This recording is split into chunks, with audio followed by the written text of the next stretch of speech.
everybody, especially at the highest level, has like some sort of demons or traumatic past, something like that, that's like driving them to be as great as they are. Yeah. And I was like, oh, I need some more of that. Yeah, Like, so then I always just joke around and call it intentional delusion. Not only does your mind have to be there, like your emotions and your mind have to be aligned along with your spirituality, right? Absolutely, yeah. The body always keeps score. Like you could lie to everyone else, but you can't lie to yourself, man.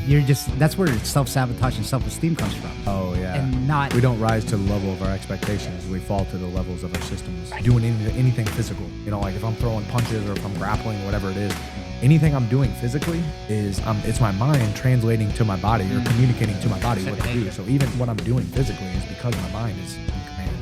I think it's Proverbs 27:19. As iron sharpens iron, so does one man sharpen another.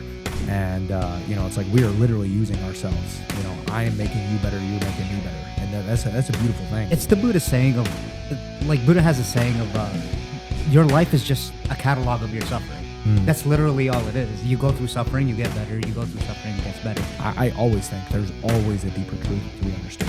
You could sit there and read. That's why, you can sit and read the Bible over and over and over and over and over again because there's always a deeper truth to be understood. If you read a book front to back, if you immediately restart that book again, chances are you're going to get something different out of it. It's because there's always a deeper truth to be understood. It's going to happen. In yoga, you're going to lose sight of your breath. You're going to start thinking about something else.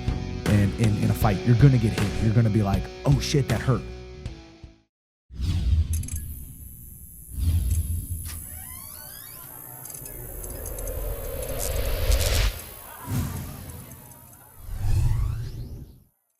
All right, Evan, you talked about a little bit about, when you got back, I believe from Florida, you were 22 years old. And then you had this, I guess you could say, epiphany or enlightening moment that when you got back, your cousin had passed away from a car accident from an early age. And you said that it completely, pretty much changed the trajectory of, how you saw life and all that. Can you talk a little bit about that, I guess you could say, enlightenment that really changed the course of how you do things and, just your philosophy on a lot of things? Because that's pretty heavy, especially at that young age, at the age of 22. Yeah, definitely, man. I was living in Florida at the time and actually had a pretty freak accident at practice, wrestling practice of all things. Somebody got hip tossed and their foot was flying through the air. Heel hit me in the face and broke my jaw. Yeah, broke your jaw, right? Just from a group to the side. It wasn't somebody I was going with. And I really believe that. I used to always say everything happens for a reason, but I think a better way to put that now is that God will make good of even what the enemy meant for evil, because sometimes, man, I feel like there's some bad things, that happen that might not be for a reason unless we allow them to turn out for a good reason. But anyways, I had my jaw broke. And because of that, I went home to live back home for like 6 months. So I was still technically like living in Florida, and I just went back home.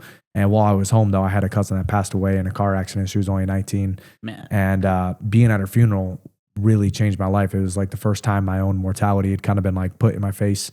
And yeah, I really feel like God, kind of came to me in that moment and showed me like, hey, now that you truly believe that nothing else in the world matters except for being the best fighter you can be, because that's what it's going to take to be the best, I'm going to show you there's a lot more important stuff in life, and yeah. It made me really start to kind of value, it just broadened my view in the world. I feel like up until that point, I was so closed-minded and my scope of view was so narrowed because I was just so focused on, truthfully, myself. I was just, I'd always been told that fighting is a selfish sport. You got to put yourself first. You got to do whatever you got to do in order to be the best you can be.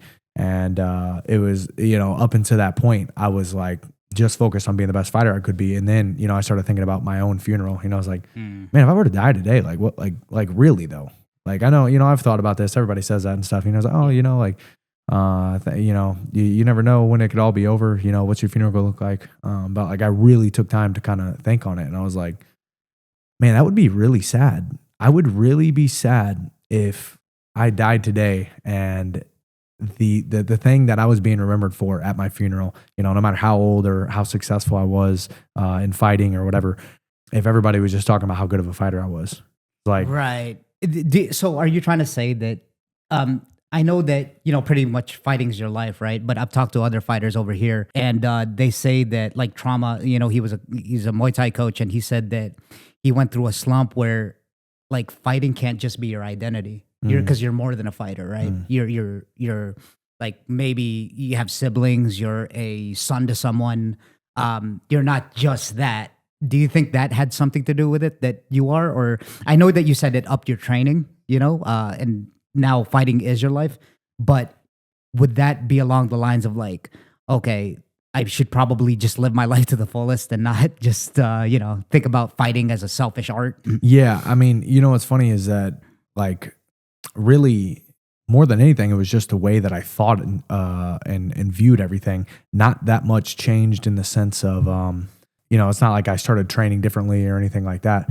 But yeah, it was just the way that I used fighting now instead of, it was the end goal. That was it. It was like world champ or nothing. And now I'm just like, now it's just a means to an end. It's simply like, it's truly just my vehicle to reach my maximum human potential. What matters most to me, no matter what, is just being the best man that I can be to protect and provide for my family and those that I love. And I think fighting is going to be the thing that really allows me to master myself. I don't think there's anything else in the world that forces you to pull any bit of greatness out from within you, and externalize that and to truly become the best version of yourself, And I think that's going to directly relate to the man that I am, the future husband and father, and even current right now, brother, son, friend, teammate, whatever, just being the best quality person that I can be to positively impact the world and other people's lives. Absolutely, man. I completely agree with that. So I'm going to take it back, and then, obviously we fast forwarded a little bit, but then what got you into fighting, man? And I always like to joke around, with people here. It was like, what kind of trauma did you have as a kid? Because come on, I know, I've seen you, and you're like the nicest guy. You and fucking Davey Grant are just fucking awesome. And yeah, but like there has to be something there a little bit, right? Like maybe always some sort of trauma. I think I joked around with a while ago with John Wood about this. It's kind of like every fighter has something crazy that they've dealt with to be able to, fight at that kind of level. Like, even the richest people, or if you're doing something great, you have to be a little bit of there's a kick there. 100%. So can you tell me a little bit about, was it from childhood that got you into fighting, or, was there like a certain occurrence that got you to like be like, okay, I'm gonna pursue this professional fighting career thing, which is like one of the hardest occupations, by the way.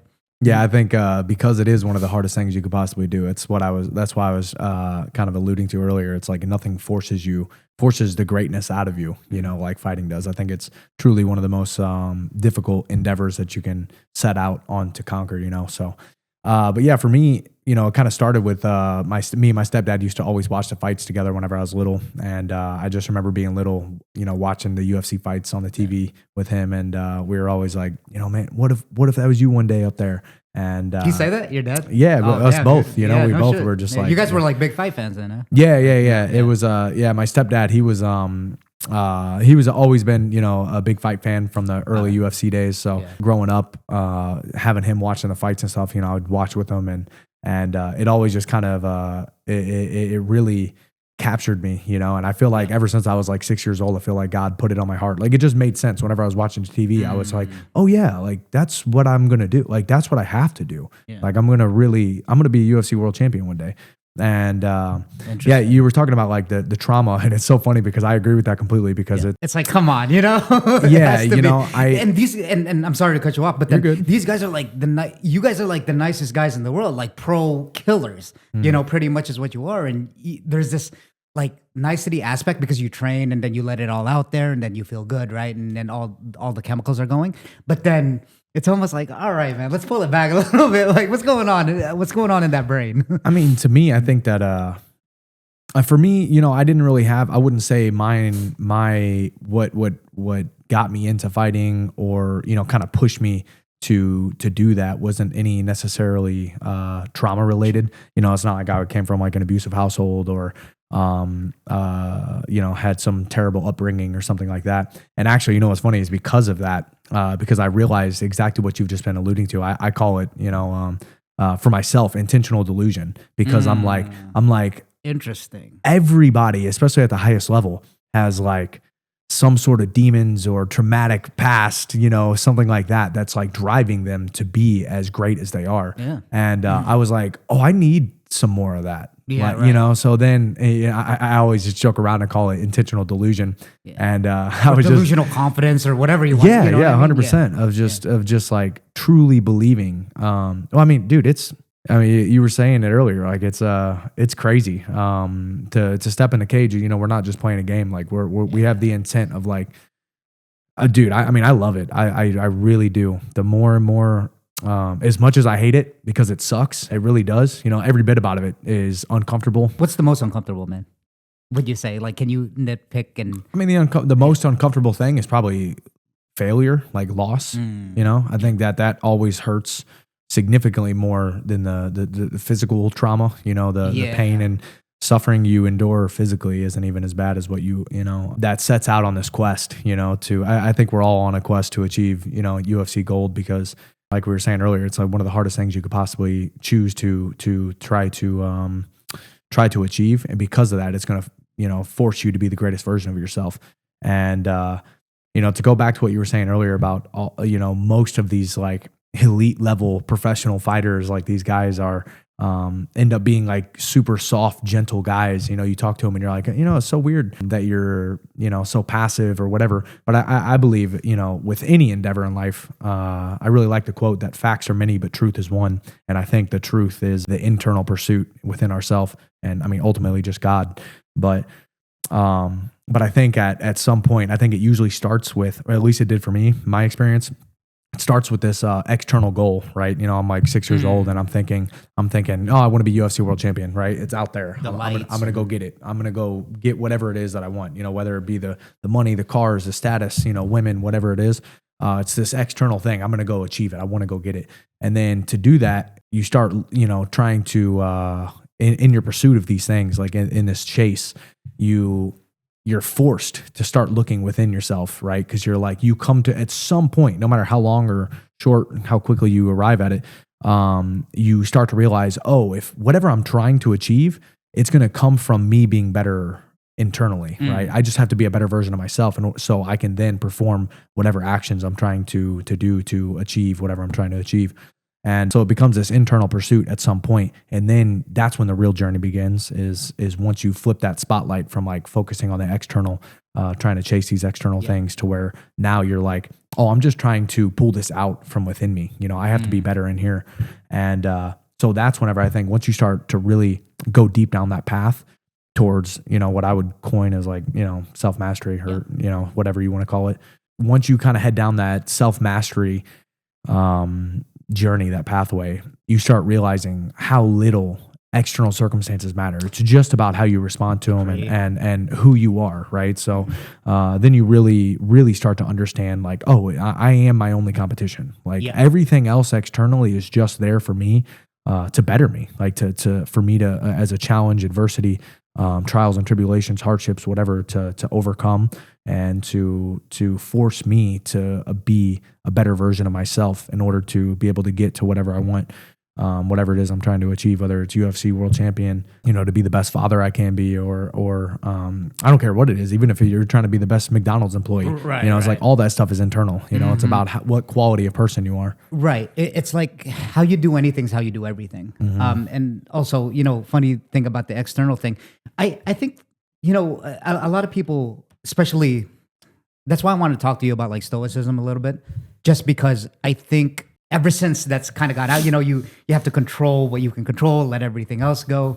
But I don't know if people like understand it fully. Like personally for me, when I was reading Marcus Aurelius' Meditations, I was like, I had to read it like a few years later to really get the grasp of it. So I guess where I'm trying to go is with the external part is that I think there's nothing wrong at first with achieving, trying to like push you to that path of trying to get something external, because I think it is like a pretty, I guess you could say, like a great motivator, right? Say if like I wanted to date this girl, I'd go to the gym, and then that's something external. But then you're right. eventually it's just a part of you now. Now you just like working out because it makes you feel good, and it makes you treat people better because you just had a hard work session training at the gym. It's kind of like you let it all out at the gym. Now it's like internal, you just made yourself a better person.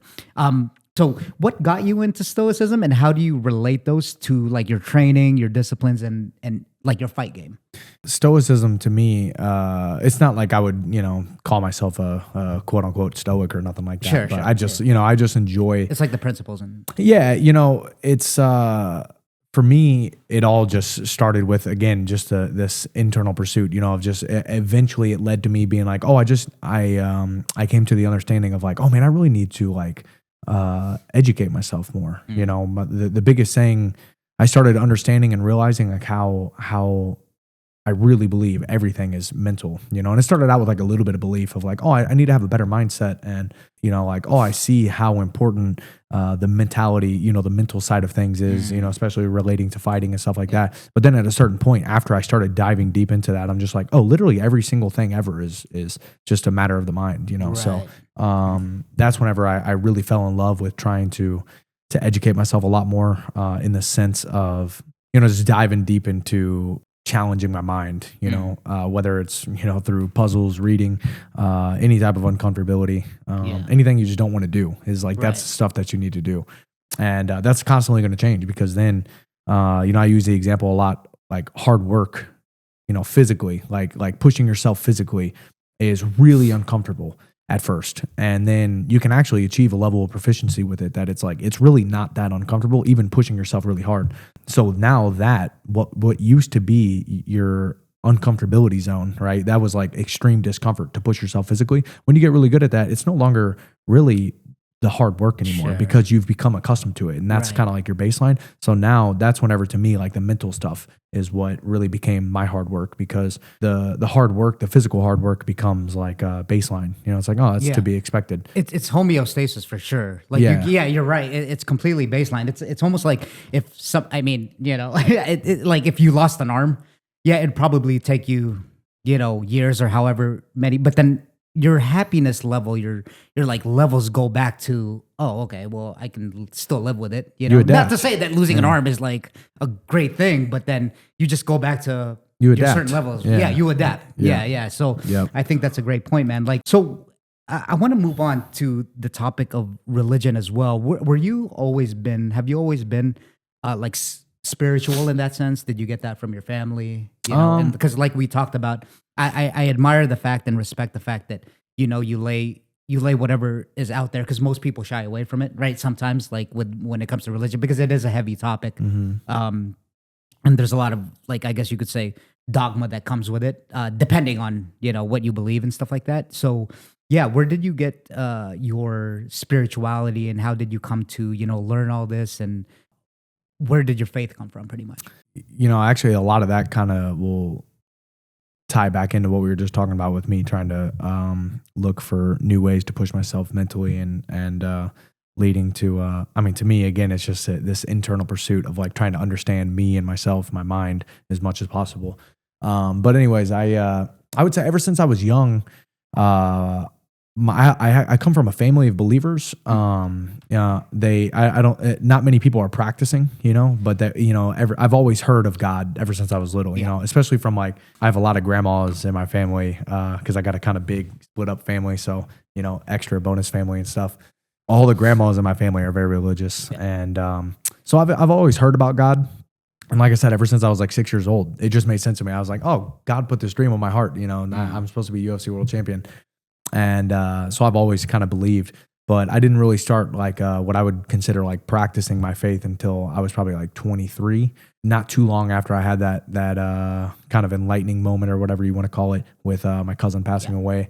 And how it ended up happening was, like I said, I'd always believed, I always kind of thought, God has a plan and, everything happens for a reason. And it just made sense that I was like, well, we got here somehow, there's probably some sort of creator. And so anyways, whenever I was down at Killcliff, I was there at Killcliff FC for 5 years. And Nate Marquardt. I don't know if you know him, legendary UFC fighter. Yeah. Love that guy. He ended up actually running a Bible study after practices on Monday. Interesting. Yeah. So on Mondays after practice, this Bible study was available to me, and I was like, man, you know what? I talk, I feel like I talk about God and I believe God or whatever, but I don't even know anything about. I need to actually educate and learn on like what it is that I'm talking about. So I started showing up to this Bible study. Asked Nate, like where should I, start reading the Bible at or whatever. And he recommended, starting in the gospel when Jesus Christ was on earth, Matthew, Mark, Luke, and John. Would that be like the Old Testament, New Testament? That's the New Testament. I yeah. see. Yeah. Jesus, when Jesus, after Jesus is coming, that was when the New Testament begins. So kind of the fulfillment of the Old Testament actually. But anyways, I started reading the Bible a lot, and it's funny.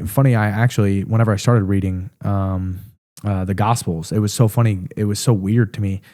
It felt like I knew it all. Like it was so weird. It felt like Like it almost just came to you almost like almost. deja vu. Like I'm like, dude, I know all this. Like I feel like I've read all this before.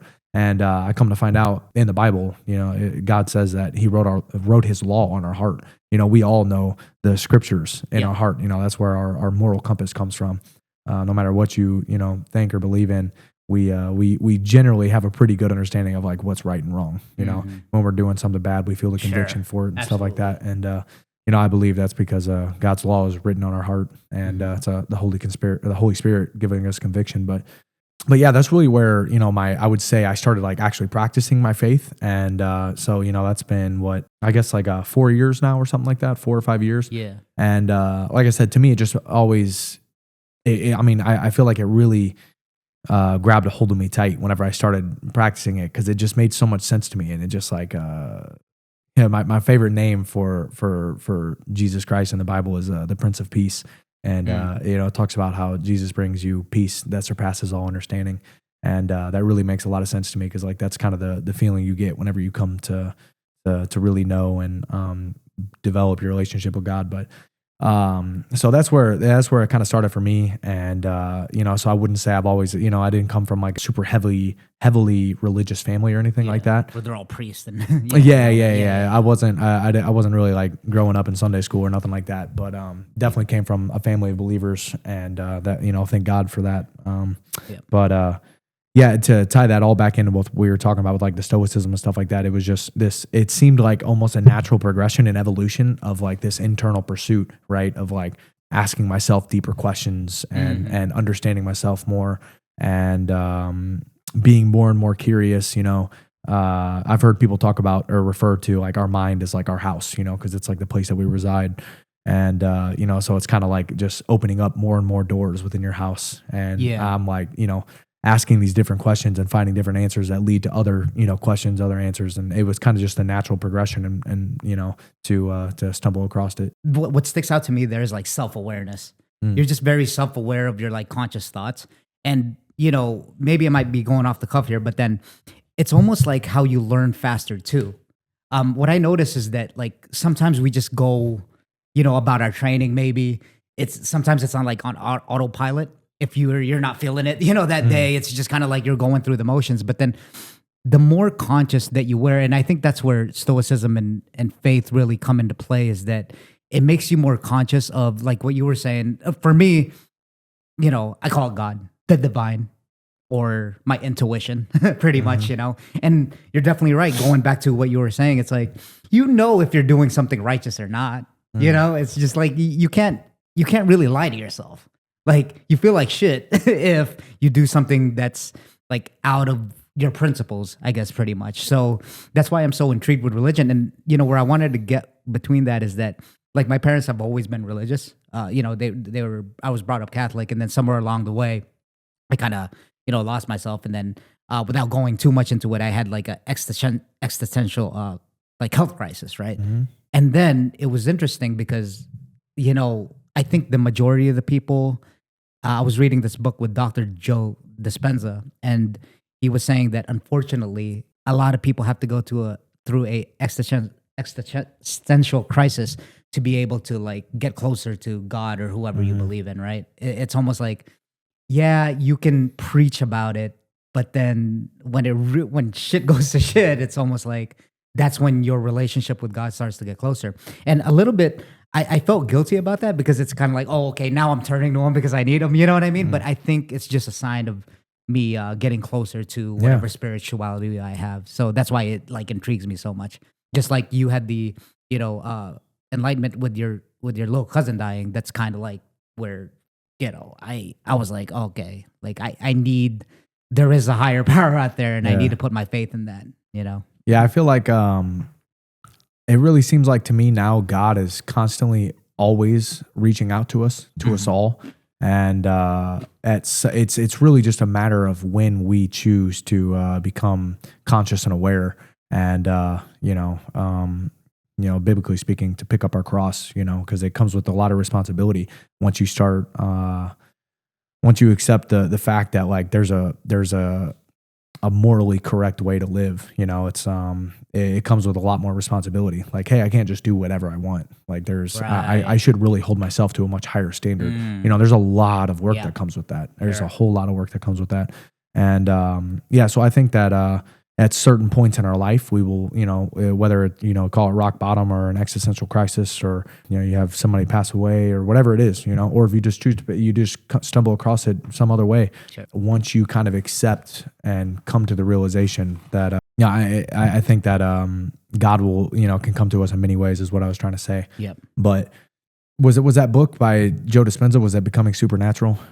It was, yeah. So it was that, but then I watched various podcasts of his. So, he'll kind of talk about like almost the same things, but yeah, from Supernatural, there's the placebo effect. I think he talks about that a little bit, but yeah, it's just, with your faith, he talks about like, not only does your mind have to be there, like your emotions and your mind have to be aligned along with your spirituality, right? Like, so that's kind of why, affirmations, it gets a lot of flack, because you could say the same things 10 times in the mirror, like I'm confident, or I'm gonna win. If you don't like feel that shit, then I don't know if there's any meaning to what you're saying. If you don't really embody it, and your thoughts and your actions and your emotions aren't aligned, it's almost like, well, are you playing yourself now? So. Yeah, I think that there a lot of people. I think that can actually be really powerful. Is the power in the tongue is real, for real. Language is how you speak to yourself, and it's not just external. It's the internal dialogue. It's we're most of the time we're our own biggest self critic, and we will beat ourselves up in our own mind. And I don't think that's really. I don't think you can escape that, in the sense of we will always have biblically speaking, that's the enemy. Is the one that's between our flesh and the enemy. We will always have this controversy between our spirit, the highest version of ourself, and this perfect form of what we could be, and then what our flesh wants us to do, taking the easy route, kind of falling short of that glory. But so I mean, there's always going to be these internal competing voices, of what you think you should do. I should get up and run, whatever miles in the morning or whatever, but instead I hit the snooze button and laid in bed. And now whenever I get up, I'm beating myself up, So I think that you can help correct some of that stuff with maybe some affirmation, just talking better to yourself. But a lot of that comes like actually through the action. It's like you can say, I'm confident or whatever, but it's easy to say something, and your body doesn't really care about what you say. It pays attention to what you do. So if you're like I'm disciplined, and then you're cheating on your diet constantly, or giving up early in training or something, or taking rests when you're taking shortcuts. You can't hide that stuff. You can't hide that stuff from yourself. Yeah. And so there's definitely something to be said for, realigning the conversations in your mind, whether it's through affirmations or whatever, but it also has to be backed up and foundationally laid upon real action.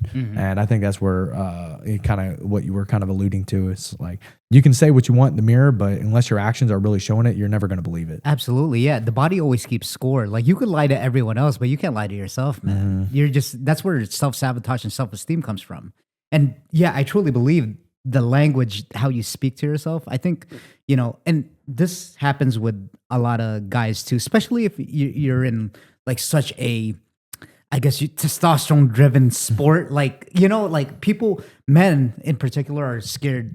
Nah, maybe not scared, but they're hesitant to be vulnerable when it comes down to that stuff because, we're in this primitive sport and then we're like, yeah, I don't care about talking about feelings, especially with younger guys. They feel like pretty off talking about it. But yeah, that intrigues me too about how you had that self-awareness at such a young age. Because a little bit about me, because, I grew up pretty much like an alcoholic, honestly, and it's like my third year of being sober, which is great. But then that's amazing, man. Congratulations. Seriously, you. that's huge. I appreciate that, man. But it took me so long. So I kind of put it as I've been doing martial arts for a while too. And martial arts and my, I guess, alcoholism have been fighting, because I was still going to martial arts and then I was still drinking, like, and then my coach would give me shit and say, oh man, dude, you had a crazy night last night because it comes through your pores, right? Yeah. I think it's just interesting. So last thing, before we move on to like your, the fights, what do you think about manifestation and visualization? How much stock do you put into that? Because a lot of people will, that's kind of, maybe it might be a buzzword nowadays, with visualization. And I do, like, I get it. If you're putting in the work, like we just talked about, then visualization can come into fruition because you are headed towards a goal. Like it's your North Star. So you're like headed towards there, but then it's almost like, well, how much does it really matter? Like, is it in your training? And in your podcast, or in one of your podcasts, I like the saying that, I think you said it in a different way, but then you allude to like your training when shit goes down pretty much. It's like a Navy SEALs quote, but then you, what was that quote? It was like you conform to your training. Oh yeah. And not, we don't rise to the level of our expectations. Yes. We fall to the levels of our systems. Right, something like that. Thank you, man. The level of our training. Yeah, exactly. And I think it's just so true. It's like you can't fake the funk. yeah. That's a tough one. That's about manifestation and visualization. How I feel about that, I don't know. I would say sounds like, well, it kind of sounds like it's not too much, right? Because I mean, dude, and this is coming from a dude that I practiced a lot of that intentional delusion to where I was talking to one of my best friends the other day, and I was just like, dude. It worked. I made myself crazy for sure, and right. in the sense of just like I just truly believe everything is of the mind. Like literally everything is mental. I used a reference. Like even whenever we're doing anything physical, like if I'm throwing punches or if I'm grappling, whatever it is, anything I'm doing physically is it's my mind translating to my body or communicating to my body what to do. So even what I'm doing physically is because my mind is in command, Yeah. And and what's funny is I was just listening to it was I don't remember where I heard it, but it was probably Andrew Huberman on the Huberman Lab podcast, but. He's an neurobiologist and ophthalmologist, so he studies the brain and the eyes. But I think that the eyes he said something that really kind of was like, really shocked me the other day. I was like, never really thought about it. It was like our eyes are the only external extension of our brain that are outside of our skull. So it's like our eyes are a part of our brain that are showing through our skull. I never really thought about that. And which might be kind of silly, but yeah, I just never thought about our eyes being like our brain showing through our skull. But like literally the way that our eyes operate, the cones in our eyes that detect and pick up light, we don't see the world through our actual eyes. We see it in our brain. So once the light is received by the cones in our eyes and is sent to our brain then creates an image of what we're seeing. So we're seeing it in our mind.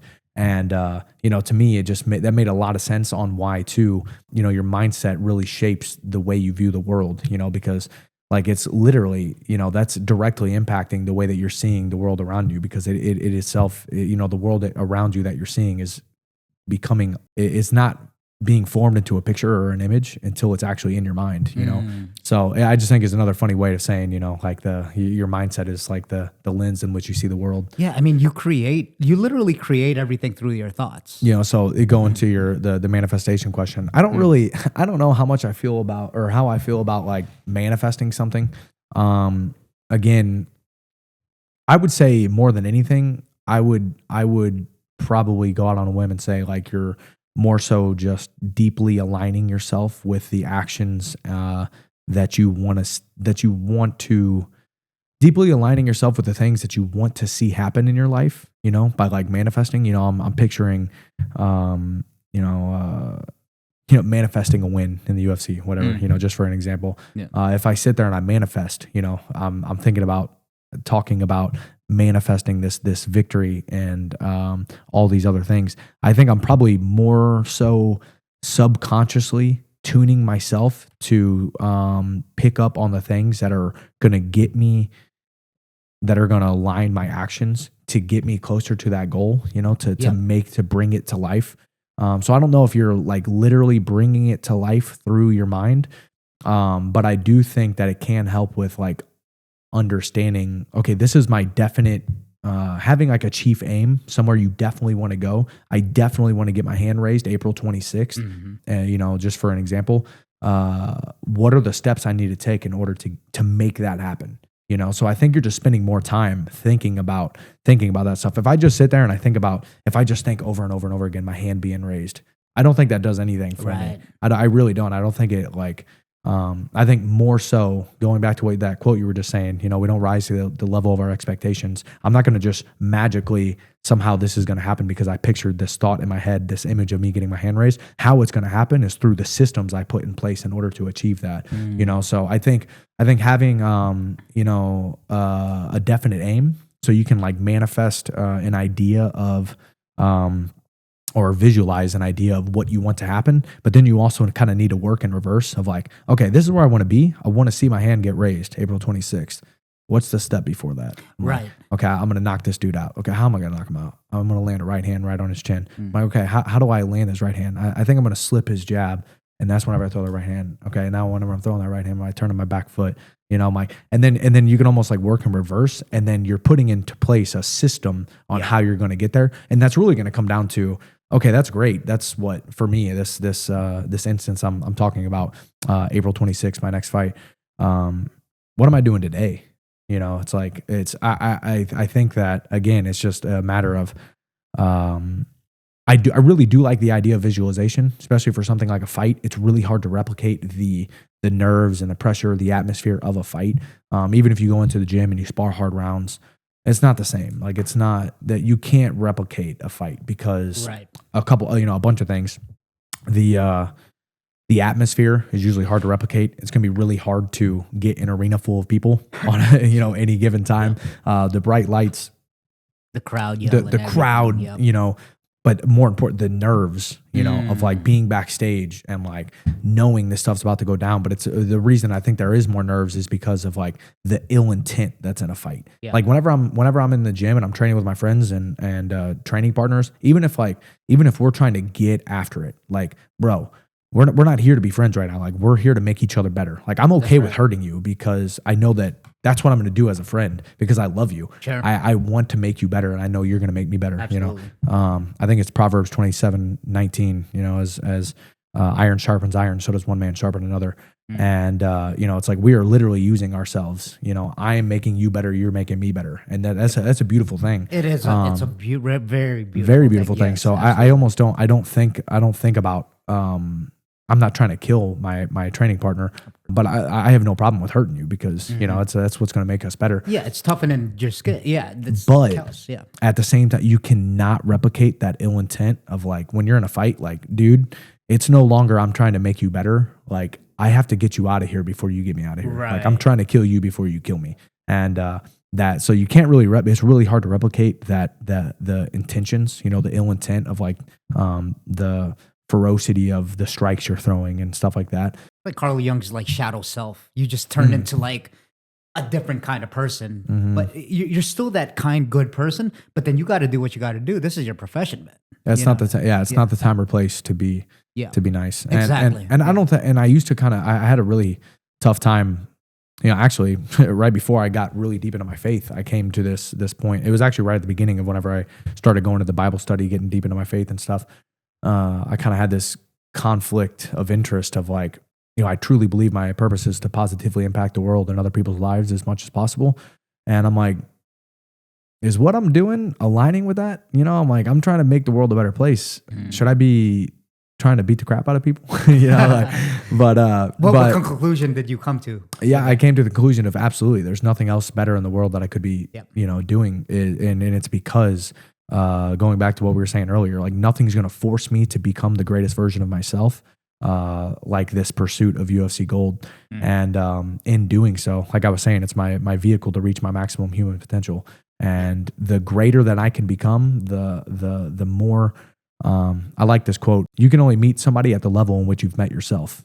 Same thing, vice versa. Somebody can only meet you at the level in which they've met themselves. Sure. And it's like, there's nothing that forces you to go on this internal journey, this pursuit inward to know yourself more than fighting, in my opinion. One of the greatest things. It's a great catalyst. It's a great way. For sure. I just heard another quote the other day. It was something along the lines of like, nothing makes you know yourself like suffering, and it's like, suffering, dude, it's such an amazing tool. We get scared of it and we shy away from it, but it's if you use it correctly, it's such a good tool. It's the Buddha saying of, like Buddha has a saying of, your life is just a catalog of your suffering. That's literally all it is. You go through suffering, you get better. You go through suffering, it gets better. Yeah. And I think there's something beautiful about that, because knowing that expectation of suffering, then, well, you expect it. Yeah. Now that you're not, in this victim mentality where you're like, well, fuck, why that happened? Why it happened to me? Yeah. It's like, well, it's life, as cliche as it sounds. And I want to talk about a few things. I really like,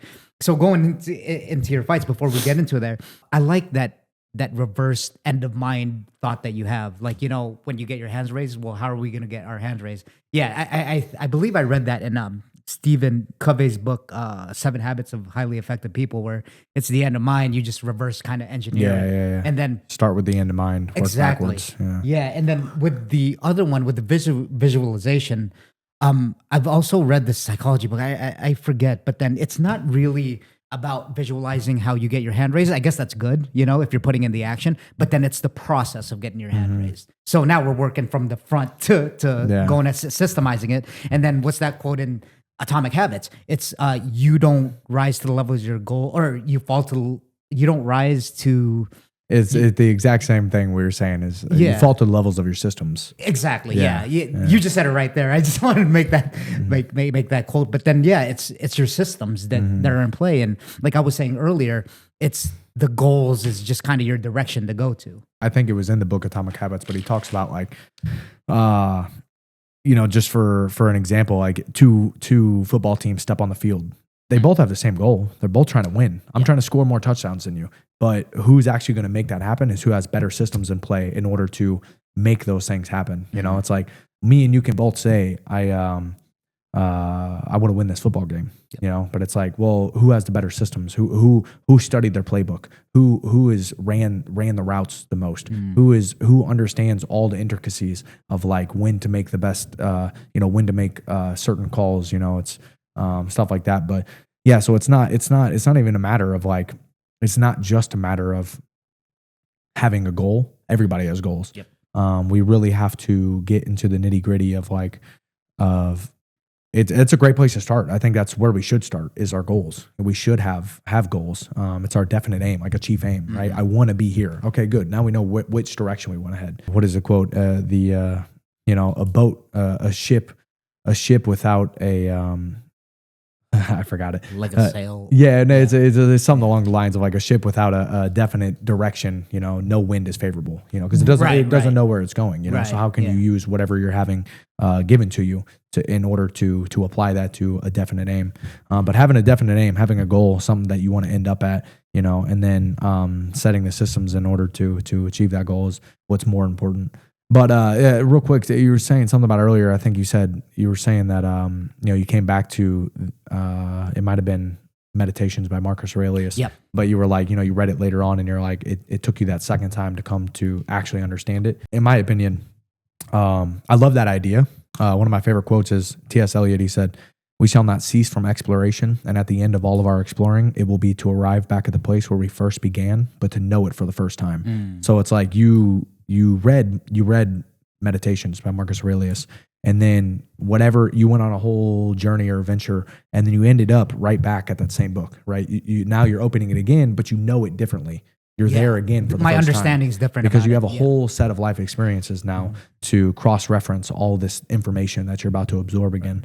And I always think there's always a deeper truth to be understood. You could sit there and read. That's why, I mean, you can sit and read the Bible over and over and over and over and over again because there's always a deeper truth to be understood. You know, if you read a book front to back, if you immediately restart that book again, chances are you're going to get something different out of it, you know, and it's because there's always a deeper truth to be understood. I think it can be potentially, actually not even potentially, I think it's very dangerous to really think that we know and understand something. Absolutely, You know, it's like, for example, like day one, you walk into a gym and you're like, jab. Okay, I know a jab. It's like, dude, no, you don't know that jab. Like there's a million levels to that. You know, I use the example of like me and Floyd Mayweather have a jab. That shit ain't the same. That shit ain't the same. That shit ain't the same. There's levels. But it's because he has continually came back to that same starting point, the jab, but with a deeper understanding. Yeah, you know, and it's like you constantly have to go back over, you know, it would be really dangerous for me to think like, oh, I know a jab. Because now, once I think I know something, you know, you can't teach somebody something they think they already know. And so that knowing is going to prevent you from knowing it better, you know? So it should always kind of be held in a frame, in my opinion, of like, okay, maybe I know it, but I know I can know it better. Yes. Because that will never end. I mean, I hope not. I think that, you know, I say I'm chasing the greatest version of myself, trying to be, you know, the best that I can be, but hopefully if I do it right, you know, I know that won't happen until my very last breath, because I'm constantly going to be getting better. You were talking about like the jab. It kind of reminds me of like, you know, a plane going like 1 degree and then it kind of goes into the different direction. You're trying to go New York, but then all of a sudden you end up in Kansas. And I kind of think like that as in like the jab, you know, it's almost like, okay, it's just a jab, right? To some people, but then if you kind of turn down a little bit, depending how you use it, it's just the small finer details, depending on what your intentions are. If it's for reach, if it's for a snap, if it's, you know, and all that stuff, it's just kind of like, there's an endless amount that you can do with that. Like literally, like the way you maybe twist your knuckle or something, you know? Yeah, the analogy with the 1 degree difference, you know, in the trajectory of the plane, you know, makes a big difference on like the actual, where you arrive, you know, where you end up at. And that's a good analogy because it's like very, very minor subtle differences might end up getting you to completely different places, you know? So it's really important, in my opinion, to always keep an open mind, you know, having like a beginner's mindset. You know, I'm always a student and I'm just trying to learn. And it's way harder to do that than it seems because our mind, our ego really wants us to believe that we understand some stuff. This happens to me all the time. I'm like, I feel like I've really tried hard, you know, dedicated myself to, you know, this martial arts mindset or this martial arts life. And, all the time in the gym, I feel like every training session I leave and I'm like, damn, I don't know anything. Right. Like every single time, because it's like, oh, I thought I knew this already, but I don't. There's a deeper level of understanding to be had. Yeah. And it's really hard for our mind to accept that a lot of times because we want to feel like we know it. And so it's really important a lot of times if I'll catch myself like, oh, it's not important. I already know that. And it's like, wait. No, you don't. You're right. No, you don't. You might think you do. How do you check that ego? Because I think that's what we're talking about, right? Because it's the ego. And I know, you know, between the cliche of like the martial arts, put your ego out the door, you can't. Like it's all within us. It's a part of us. It's a part of us. And it could be used for fuel, man. You know, and it is, yeah. Yeah. But it's just how you regulate it. How do you regulate it when it comes to maybe a high level of emotion when it comes to, you know, you're in a fight? It's almost like, take me through that when you're actually in a competition, because I think that's the highest level of like intensity to try to check those emotions, bring it back, because, well, you're literally trying to kill each other. How do you in a fight, currently, you know, when you're in the actual live fight, do you pull that back? I would say the ego really needs to be checked more in training than competition. Truthfully, for me, because as you were asking this question, I was trying to, you know, think of, I was putting myself in the situation of being in a fight and like, you know, thinking about what's going on in my mind. Yeah. Maybe in a corner after each round, it's almost like, wait, I got to dial it back because I'm too like I wouldn't know, at that highest level. That's why I'm asking. But then it's almost like you're in a high profile fight, right? And then all of a sudden you're in your corner. You're kind of losing a little bit. How do you like come back and get yourself like straightened out and calm? And then I mean, as far as the ego goes, I'm Yeah. trying to answer your question through the lens of like the ego. And I would say the time I think probably the ego gets in the way the most is like probably when you get hit. Like you get hit with something and you're like, oh, I want to get him back. It's like, Yep. wait. That doesn't matter. I'm not trying to get you back. Right. That's not what it's about. It's like I need to be disciplined on imposing my will in the sense of like knowing what I'm trying to do and by any means making that happen and not getting flustered by my emotions of like, oh, I just got hit. I'm mad now. Now I want to hit you back when that might not be the game plan of like me trying to immediately potentially take myself out of position just to get you back and now open myself up for another strike, or something worse to come. And I think that's very true with life. That's why I love fighting so much. I think it's the most analogous thing to life because life is a fight for all of us, Right. whether we know it or not. Every single one of us has daily battles. Most of us aren't walking around getting in fist fights. So most of our fights aren't physical, thankfully. But everybody's fighting mentally and spiritually. Like you said, it's a mental game, right? Yeah, Like I mean, it's all in everything your is. mind. With the ego, checking your ego in the fight, I would also, I think it's much more. The ego is way more damaging in training, because that's when you really need to check yourself on like feeling like the fight is actually the time when you kind of need to think that you know stuff. Like that, I need to be confident. Sure. I don't. Yeah. My mindset whenever I go into a fight is I try to have a very student oriented mindset in the gym and training of like I'm just here to learn. Like, bro, I like legitimately don't know anything. Like that's the mindset I'm trying to have. So you can continue even the things you do know to a certain degree. You can deepen that knowing. There's always a deeper truth to be understood. So I'm trying to deepen the understanding of the things that I already kind of know. But in a fight, I need to be like, I'm confident in what I do know. Yeah. Right. Even if I don't know it, even if I know I can know it more, well, I have to now take whatever I do have and do the absolute best with whatever it is that I have at this current moment. So I need to be confident in these things. So it might actually not even be the time to like necessarily check your ego, other than like making sure. I would say another big thing to like check your ego on in the fight is making sure like, everybody's watching. I gotta I gotta be the man. I gotta put on a show of like, no. Just do what you're supposed to do. And that all comes from understanding what you're supposed to do beforehand. Okay. Right. What is, I see myself knocking this guy. I want to get my hand raised. Step back one step. How am I getting there? Knocking him out with the right hand. Okay. How am I getting there? I'm slipping the jab. Yep. Okay. Whenever I slip and whatever, I'm making sure I'm stepping out with my rear foot, slightly move my head offline. How am I setting that up though? I'm going to feint my jab first, get him to throw his, and then it's like, understanding, and that's going to go, as deep as you can with it.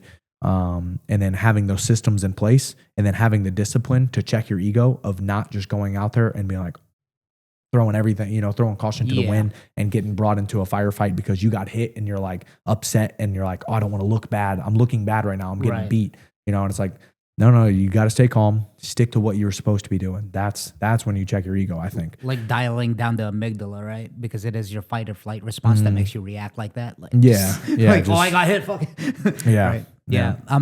So going into your fight, dude, you know what? Like when I talk to other fighters out here, usually, they're like specialized. They're like strikers and, grapplers and stuff like that. But then I think I watched about 4 of your fights.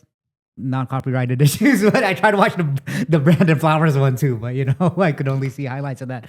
But dude, you are a true like mixed martial artist. Like I tried to kind of, obviously break down the fight and be like, okay, is this guy like just throwing 1-2 straight down the middle? Is he like moving around? Is he grappling a lot? You seem to do pretty much everything. And I get it, it's mixed martial arts, but then yeah, man, like your game, is that what you're going for? Like your goal to just have a complete game? Are you focused on, do you like one thing out of another? Do you like striking more, grappling more? What's your, I guess you could say, system when it comes to like your fight? Like, do you like to just stand up with people? And Yeah, I mean, I would say whenever I think about myself, my fighting style, I kind of look at myself. I try to, be as objective as I can.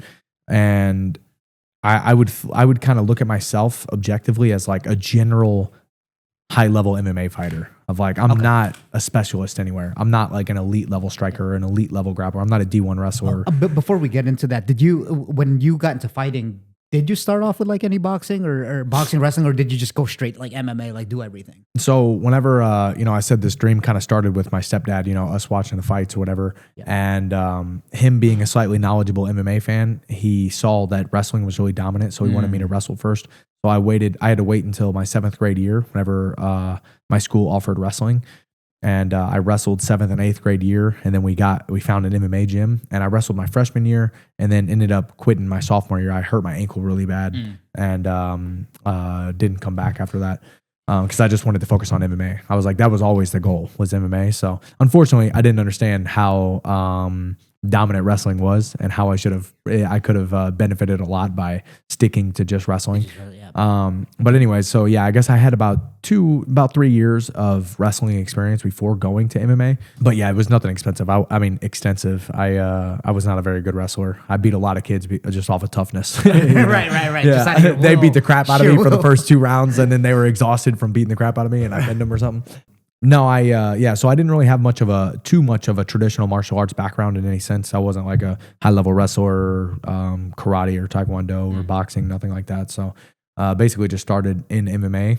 And so that's why I kind of look at myself usually as like, it makes sense that I'm a general, like, high level MMA fighter. Like you do everything. Yeah, it's just because I just started learning everything. So all my skills kind of rose together. Yeah, you had, I believe, from, of course, the videos I've seen, Brand Flowers, the head and arm, right, choke. And then you had another one in Shamrock FC, head and arm, right? I don't think it was. It was just a straight arm lock. Yeah, right. It was an arm lock. Yeah. You had someone like a crucifix. Yeah. And then you arm locked them. But then I noticed that you'll just stand. Most of the time, you'll stand up there and strike with people, and then you'll get some takedowns. So yeah, that's what I was really fascinated about. I mean, I was like, damn, this is a mixed martial arts just specialist. Not like like any one thing striker. You're willing to go anywhere pretty much. So what is your approach heading into this fight, man? I know you took the short notice fight with Brandon Flowers, right? Darius Flowers. Darius Flowers. Sorry about that. You're okay. But yeah, man, what is your approach going into this fight, man? Are you what's your system, I guess, going into April? Yeah, 26th? I would say my system going into the fight, my without giving too much away. And when you say system, I assume you mean like the plan I anticipate executing in order to achieve the goal that I want. Yeah, exactly. So the system, I guess, would be, I think the guy that I'm fighting, Ahmad Hassanzada, it's his UFC debut. Tough guy, fresh off the Contender Series.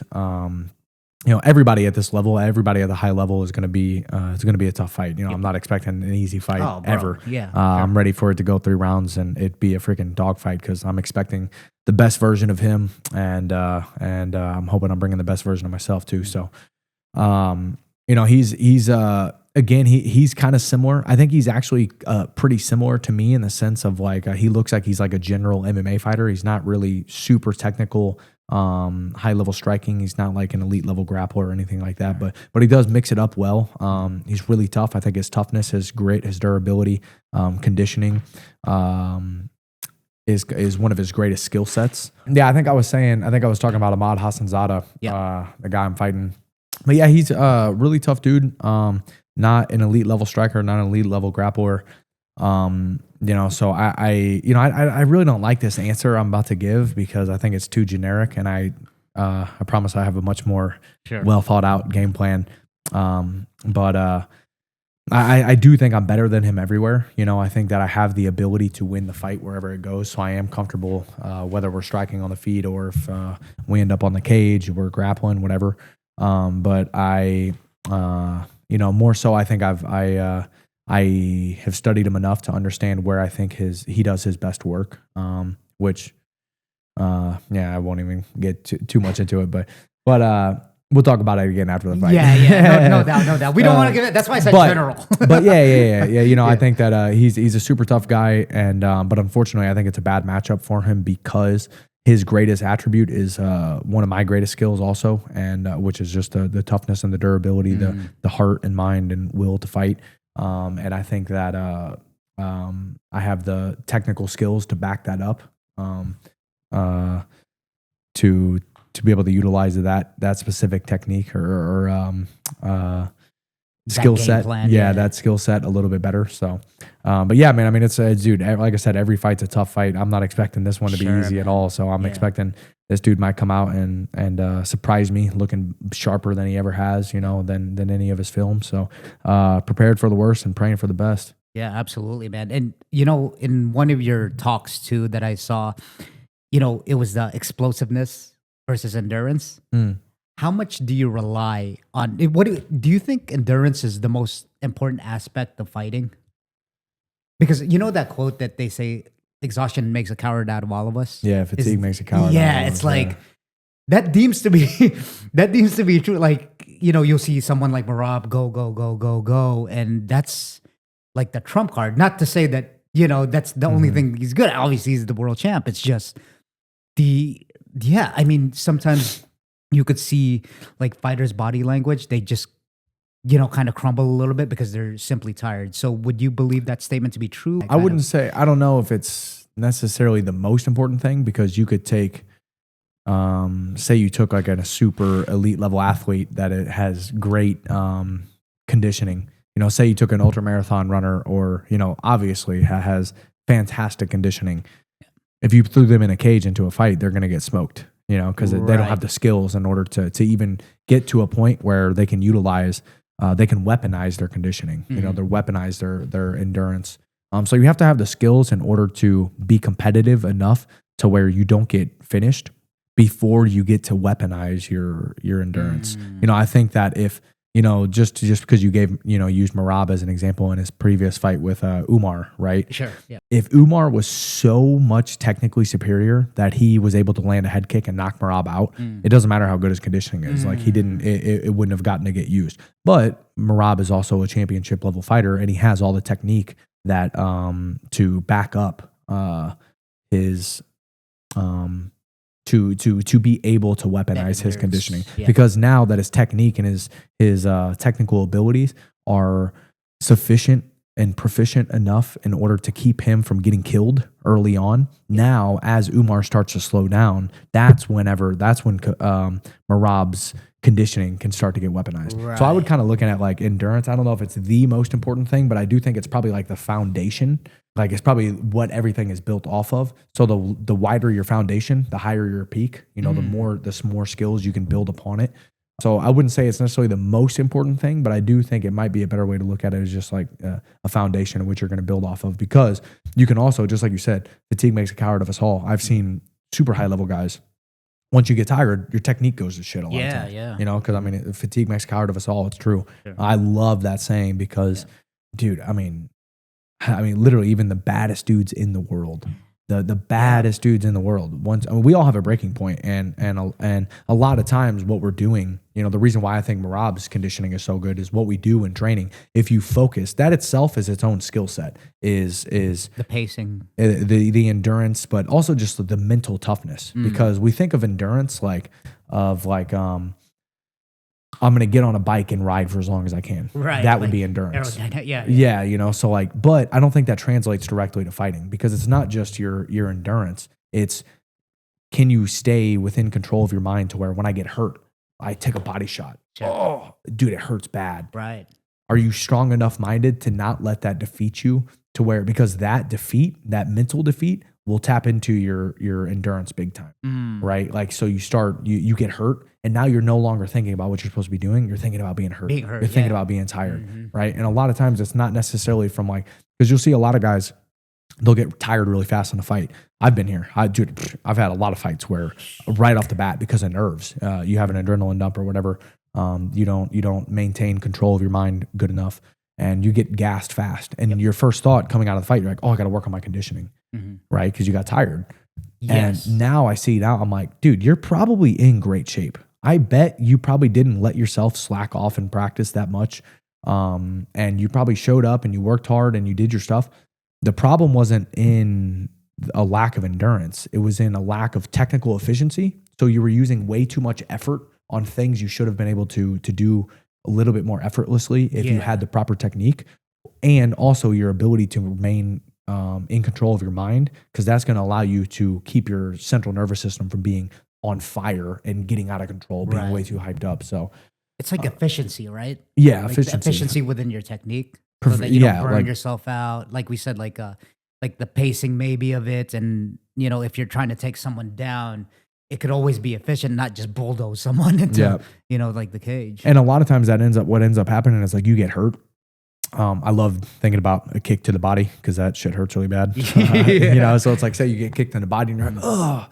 And now all of a sudden your mind just shifted from like what you should be doing. Okay, I'm looking to slip this guy. I'm looking to take this guy down, or I'm looking to land this body kick or whatever. And all of a sudden you get hit and your mind's like, all you think about is that body shot. You're getting hurt. Now I'm no longer in control of my mind thinking about what I should be doing. Now my mind has moved its spotlight to the pain that I'm in, right? Right. And so what'll end up happening is now you're not thinking about what you should be doing, so you start making technical errors. I'm supposed to throw a nice crisp right hand, boom, turn my back foot, whatever, and now I'm thinking about hurting, so I just go right. And now I'm leaking energy because my technical efficiency is been diminished because I'm lost sight of what I'm supposed to be doing. It's almost like you're distracted, right? Yeah, that's exactly what it is. That's really what it is. But then it's like, you're talking at the highest level, man. I mean, for someone looking at it from objectively, like, how do you, I mean, I guess you have to feel it a few times to get kicked in the body and be like, all right, I'm good. How do you even overcome that?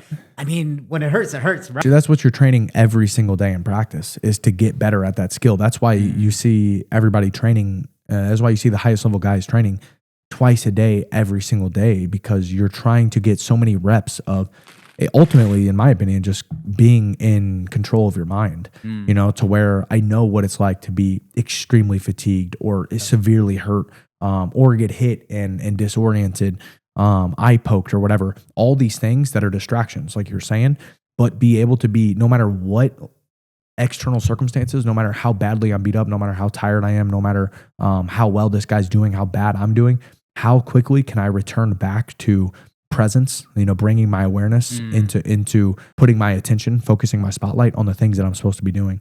One thing I always think of whenever I'm thinking about this is like the practice of yoga. Yoga, they always talk about like the breath. It's not necessarily the best yogis that, what they say is like, are not the ones that hold the positions the longest or, are the most flexible or whatever. It's about who can bring their awareness back to their breath as quickly as possible. Right. Because you're supposed to focus on being completely aware of your breath, which to me would be like your system, right? Mm-hmm. Be focused on what you're supposed to be doing. Don't let anything else take your mind away from implementing what you're supposed to be doing. So then it's going to happen. In yoga, you're going to lose sight of your breath. You're going to start thinking about something else. And in a fight, you're going to get hit. You're going to be like, oh shit, that hurt. But how quickly can you grab a hold of your mind and bring that back to like, what am I supposed to be focused on? Right. And that's what we're fighting for. We're trying to figure out who's practiced that the most. Yeah. And yoga and meditation too, right? I mean, I know you're not getting kicked in the body. It's just your mind wanders. Mm-hmm. And then the whole goal is it's okay, but then you have to bring yourself back. Yeah. It's like you said, it's going to happen. And I think that's one of the most underrated practices. Like, you tell someone to do meditation. All you literally have to do is sit there, maybe do some breath work, or maybe just put yourself in the present moment. But it's so hard to do. Mm-hmm. It's so rough to do, let alone getting kicked in the body and then having to bring yourself back. Yeah.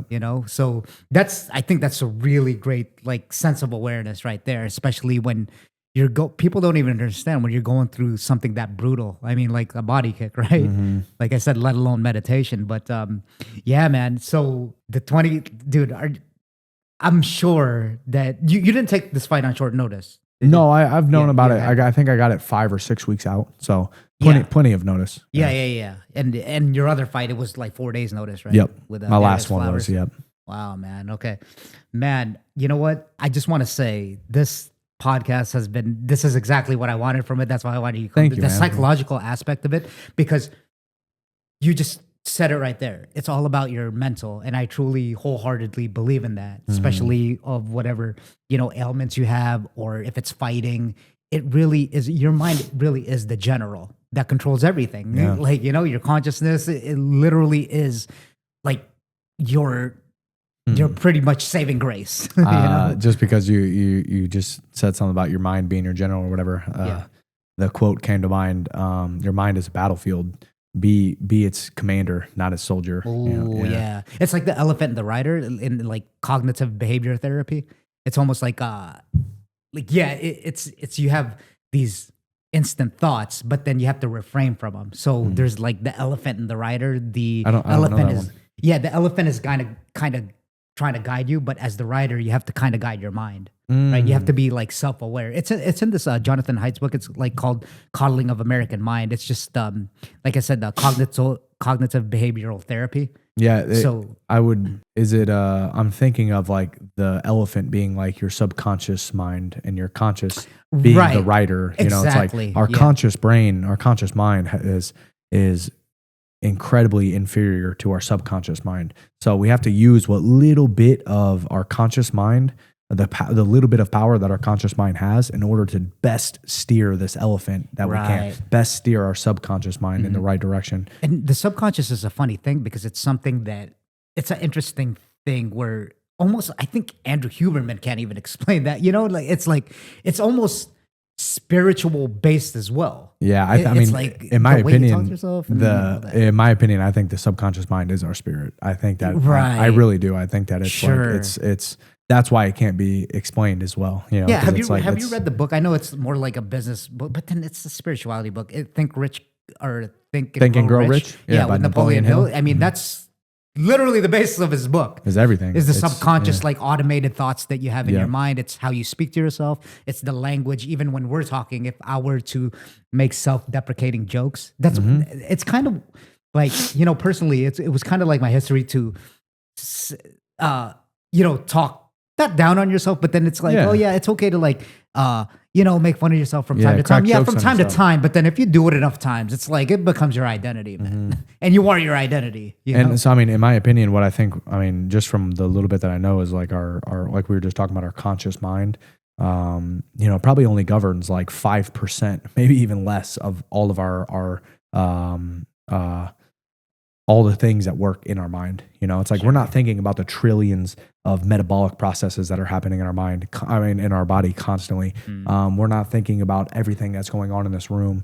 We're not thinking about all these different things that are going on constantly around us. But our subconscious mind is picking up and being aware of everything, and still running all of the metabolic processes in order to keep our body alive and functioning.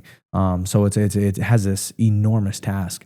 But the little bit of power we have of our conscious mind is how we properly program this supercomputer that is our subconscious mind. You know, so it's like we get to actually be in control of how our subconscious mind reacts, and the automated programs that it produces. You know, these self-generating thoughts and stuff like that. It comes from how we program it with our conscious mind. What are you facing? What are you placing your attention on consciously that's going to get downloaded into your subconscious, that's now going to run as an automatic self-generated program?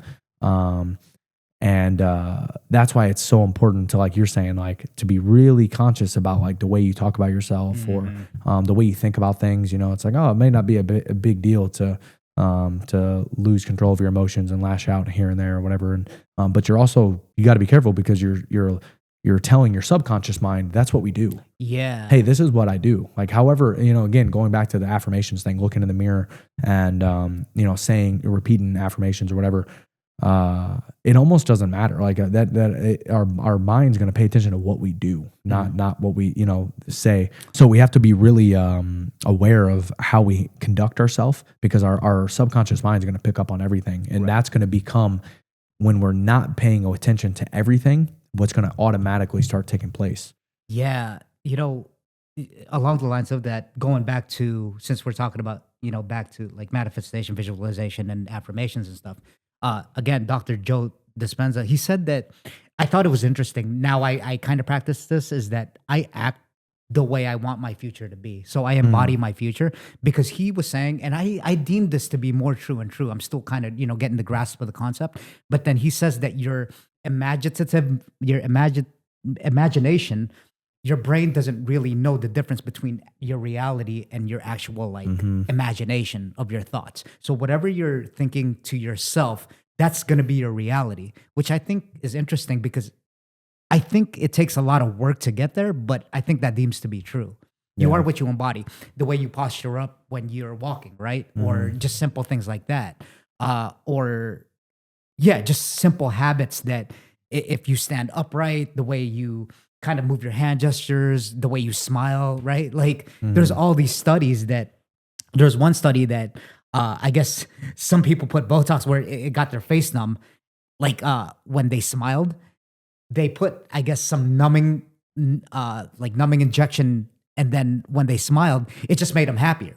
So you are the way, like you are pretty much. You are the way you act, and then that downloads into like your subconscious, and you know whatever you think you are. The Henry Ford, one of my all-time favorite quotes: "If you think you can or you can't, you're right." You're right. Yeah. That's a crazy quote. Like it's so simple, but I love those quotes where it just like, yep, that's what it is. You know, it's like it's so simple, but it's so thought-provoking. Yeah. Another one that I love that goes along the lines of what you're just talking about is don't explain your philosophy, embody it. You know, so it's like don't talk about it, be about it. You know, just put it in a little bit more eloquent of a way. When it comes down to it, right? Like you just are be your it. behaviors. Just be it. Yeah, be it. You just got to be it. You know? So it's same thing with like being. I mean, and I'm talking out of pocket here because I don't know what it's like to be UFC world champion, but to be UFC world champion, thank you. To be a champion, you live like a champion for a long time before that actually happens. Yes. You have to be that thing that you want to be far before it actually happens. So don't explain your philosophy. You got to embody it. Exactly, man. Henry, I believe I think Henry David Thoreau, might be butchering it, or Ernest Hemingway. He said, your action speaks so loud that I can't hear a word you say. Yeah. I love that one. Dude. That was funny. But man, I want to thank you for being here. These are the best podcasts, man. It's not, I love these conversations because it's just, you're right. Again, the mind is everything. And we could sit here and talk about fights all day, but I'm sure you get a lot of that already. You know, it's like, oh, you got this victory, but this is really the nuggets that really make the podcast, man. This is the systems. These are the systems. This is the systems in order to get you to the place that you want to be. Absolutely. And for the people that are listening, then this is full of wisdom. That's why you're like my number. I rarely know Evan from this podcast, and I just DM'd him. And then because you're one of the people seeing from your stories, I was like, oh, this guy, he's really disciplined. He reads these books, and I really wanted to get into your internal kind of ways of thinking. I appreciate that, dude. Yeah. If I can add one more thing real quick, Sure, just to piggyback off of what you just said, for anybody listening, and I'm just always thinking about like my younger self, because I was always trying to listen to podcasts and look for these nuggets like you were just talking about. But man, it's all so subjective. Don't think that anybody's one way. There's no one way or right way, the best way. Each one of us we have our own journey, our own path, and we have to figure out all of this stuff for ourselves, but a smart man learns from his mistakes, but a wise man learns from the mistakes of others. We can, and then in the same way, like we were talking about earlier, one man sharpens another, iron sharpens iron. So does one man sharpen another. You can learn from everybody else, learn from everybody. Absolutely. But at the end of the day, your journey is going to be your own journey. You have to figure out what makes sense to you, what's going to be right. Don't think that, just because this guy said this, it's got to be right. Maybe that worked for him and it doesn't work for you. One of my very favorite philosophies is Bruce Lee's theory of like research through your own experience, keep what you like, discard what you don't, add what is uniquely your own. And got to try it yourself, research through your own experience. I try to view everything through the lens of martial arts, and it's like, you can see a technique and be like, oh, that'll never work. But you don't really know until you try it for yourself. There's been plenty of times where I'm like, oh, this freaking De La Hiva guard looks like it'd be like, that's never going to work. And now I use it all the time. It's like, oh, I just wasn't good at it yet. So you have to try it for yourself. Don't just blindly assume something does or does not work. So research through your own experiences, keep what you like of that stuff that you research through your own experience. There's going to be things that you like, hang on to them. Things that you don't like, discard them. That's okay. Not everything's for you. And then at the end of the day, you're going to put your own little sauce on it and build your own version. It's each one of us has our own path. Yeah. But if for me, my path 100% has led me to to Jesus Christ. Like, I mean, it is, I really believe, man. I mean, he is the way, the truth, and the life. Yeah, man. And, man, again, that's very admirable because a lot of people will kind of shy away from that just because, of mass media and where it's come. Like, God seems to be a dirty word nowadays just because of like the dogma of religion and, all that stuff. But yeah, man, keep preaching that because it's what I highly respect about you because it's just authentic. Thank you, you're bro. being yourself and you're not like, oh, this is bad for my brand. No, you just say it. Like, like the Donald Trump thing. That was great. That was awesome, dude. That shout out was awesome. But another thing to that. Sorry. I mean, fuck, you're good. Like, there's Let's so many keep going. things. It don't matter. Yeah, bro. Like, I think of everything now because I think what messes us up a lot as humans is our level of expectations. There's this thing that I think it's more Eastern philosophy. I watched this like Harvard psychiatrist, and then he became a monk. He was a Harvard psychiatrist, Healthy Gamer GG on YouTube. But he What says is it? He's like it's a Healthy Gamer GG. Okay. So he was a Harvard psychiatrist, and then he went to India for 7 years to become a monk, and then he came back and did his practice, and now he has this YouTube channel. But one thing that he's really a lot of both Western philosophy and Eastern philosophy phase, but the Eastern part, he says that we're not entitled to our expectations. You can do everything right. Good. You can do everything right. Like you can picture your fight, you can be well-rounded for it, you've trained your ass off, but then you're not entitled to the outcome, man. Yep. George St. Pierre, you should have zigged when you zagged, right? Like it happens in a fight. And I thought that was very, very interesting. So now that's why I don't like to look at expectations. I like to look at the inputs and the objectives. It's almost like, wait, if I have these expectations, I think that's what gets people not to try things. So I think of everything as like an experiment now. So that's why I wanted to bring it up because it went along the lines of what you were saying, right? It's like, how do you know if you don't try? Yeah. But then I think 100%. what messes up most people is the outcome. It's the outcome of that thing. It's like, well, that's never going to work. So what do you mean? I don't know. Like put in the iterations, man. Yeah, dude, that's I really like that one. We're not entitled to our expectations. Yeah. Like that's something I've been focusing on a whole lot lately is just letting go of the outcome. But yeah, no, I really like that. We're not entitled to our expectations, and that's something I've really tried to work on a lot myself lately is letting go of the outcome. Yeah. And again, dude, it's so funny. Life is so cool, man. It's as beautifully tragic as it can be. It really is. Bro. It really is perfect. It's freaking perfect. Perfect in all of its imperfections. But anyways, the reason I say that, I'm just like, I feel like for so long, I've thought this way, be focused on the process, not the product. The journey is more important than the destination. And same thing we're just saying, we're not entitled to our expectations. Don't hold on to the outcome. Like just let it go. Right. And I feel like I've been doing this for a long time of like, God, I'm giving it to you. Take it. Mm-hmm. And I'm like, he's like, open your hand, let me have it. And I'm like, I'm giving it to you. And I'm still like just clinging to these expectations. Like I try to tell myself like, just to focus on the process, find true enjoyment in the work and don't worry about the outcome. But it's so hard not to hold on to like those expectations. And it's like, I feel like I'm slowly just, prying those fingers open one at a time to try to like give it to God, like truly. And, but again, it's just, there's always a deeper truth to be found. It's like, I feel like, younger me, even just a couple of years ago, I'm like, I thought I was focused on the process, and I'm still realizing more and more. I'm like, oh, you're still holding on to the outcome a little bit. Yeah. So we it's all like, are, man. Yeah, I don't think we're ever going to fully let go. I don't think, again, it's like we were talking about with the ego. Mm-hmm. We should try our best to defeat and separate ourselves from the ego. And maybe not even, that's actually even a little bit to be misunderstood. I feel like sometimes it's like, I feel like everything's just to be understood. Like the ego, for example, like I think God programmed us or created us perfectly, and it's up to us to deeply understand everything about ourselves and around us as much as possible so we can then make our most well-informed, educated opinions and decisions on how we should or should not do things. And the ego a lot of times will drive us to do great things, so it's like, I think it's necessary, man. Yeah, so it's like we just have to make sure that we understand how it's being used, so we don't allow it to drive us off a cliff, or whatever, Yeah.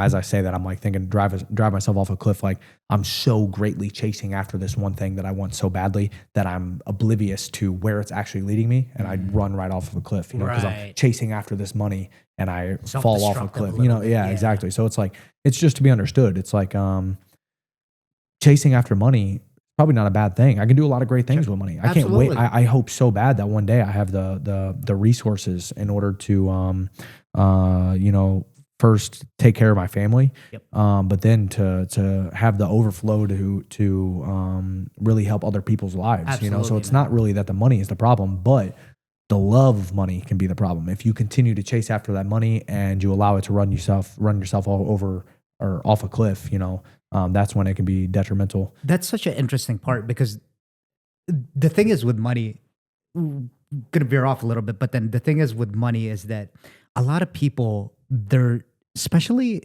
I think when it comes to religion, spirituality, a lot of people are scared to say that they want to be rich because it kind of correlates, like you hear in like mass media about like, evil people doing crazy shit like Madoff and all that stuff.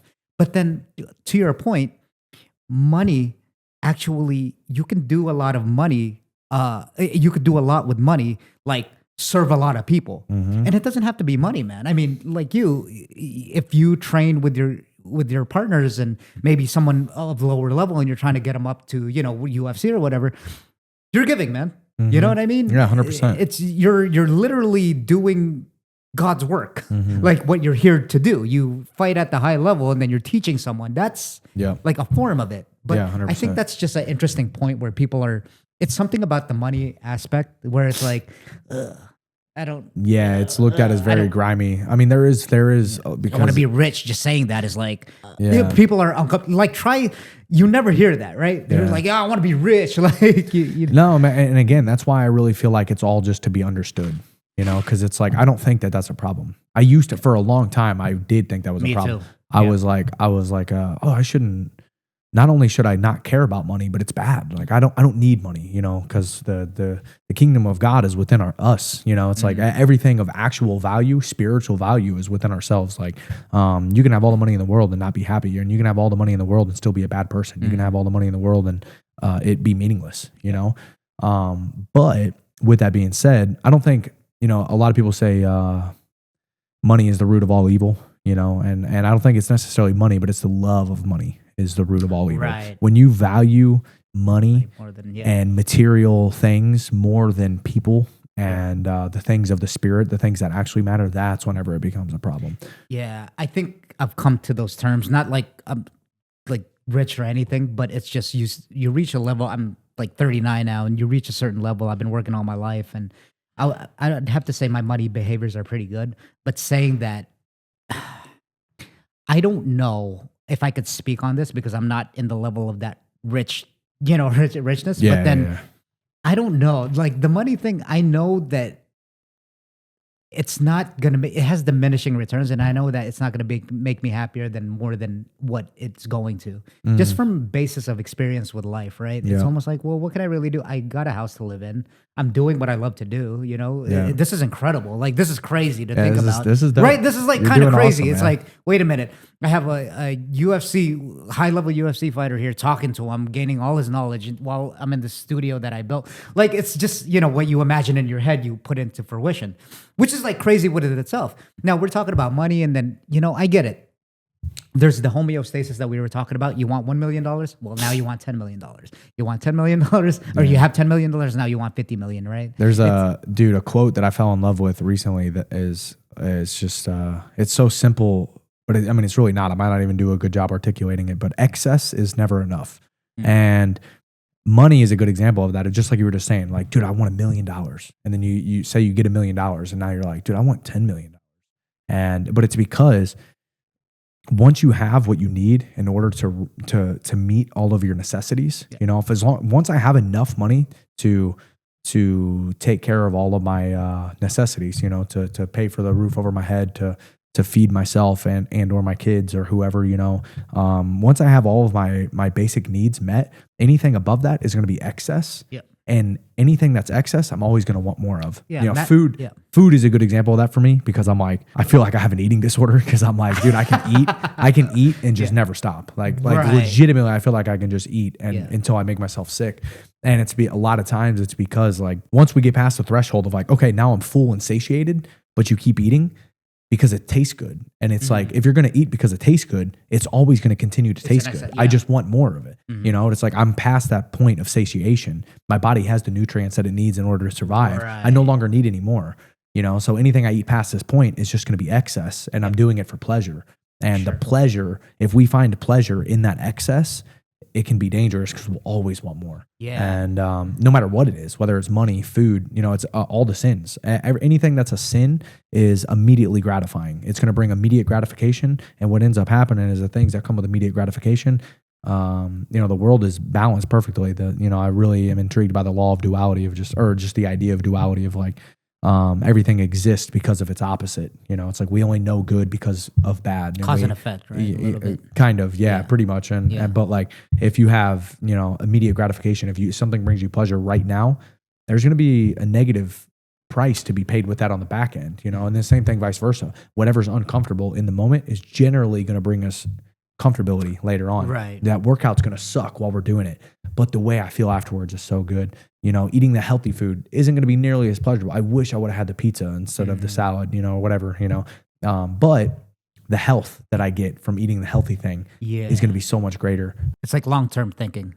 Instead of like short-term, just like denying gratification. just denying gratification, you know, which again is denying yourself, denying your flesh, you know, is listening to the things of the spirit, the things of much more than, you know, looking past the temporariness of right now, you know, into the future, into eternity, you know, storing treasures in heaven, kind of meaning denying yourself the temporary pleasure of right now, but to wait and get that gratification later on.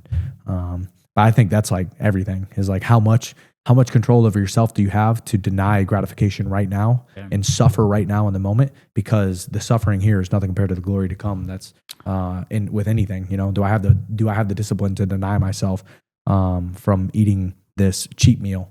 And, you know, and because the things that we really want most of the time, you know, again, I just use this for an easy example, but like food, but I really want to make weight and be a great fighter and like be healthy, feel good. I love the quote that nothing tastes as good as healthy feels, you know? So, but I'm so easily tricked into eating this bad food because it tastes so good in the moment, but I'm sacrificing long-term pleasure for short-term pleasure, you know? Anyways. Yeah. It's also there's a spiritual aspect of that. It's also like evolutionary psychology where it's just like we like to hoard food because we didn't have it, you know, like because we're Don't know in when we're lack gonna of get it sugar, again. then we eat all these like berries and stuff like that. So I think, it's a hard fight because I truly believe biologically it's innate in us to just want to hoard, and, you know, we see something, we want more and more of it.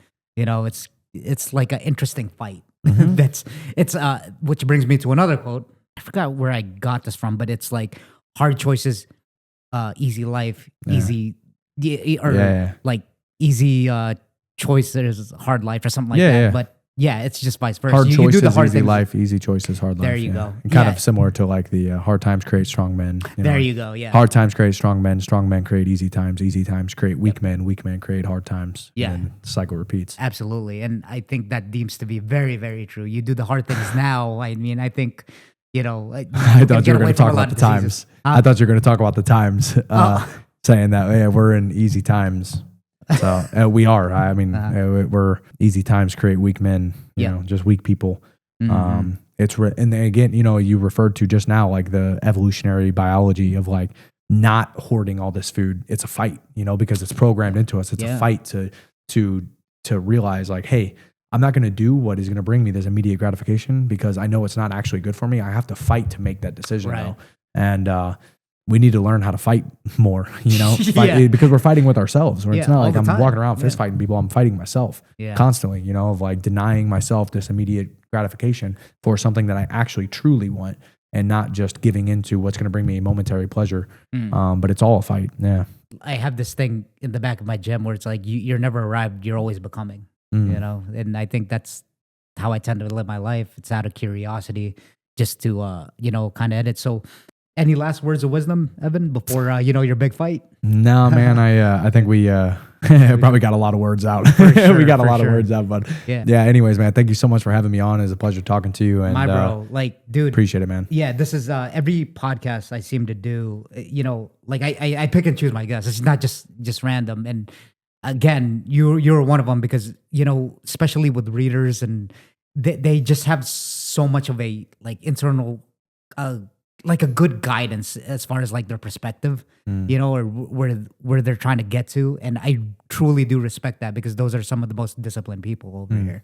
And yeah, man, I think you just pretty much by this podcast and whoever listens to it literally made the world a better place. I think a lot thank of you, people man. Thank you. can really take something out of this. That's why I do this podcast. So That's awesome, man. We're Awesome. doing a good job. Thank you, brother.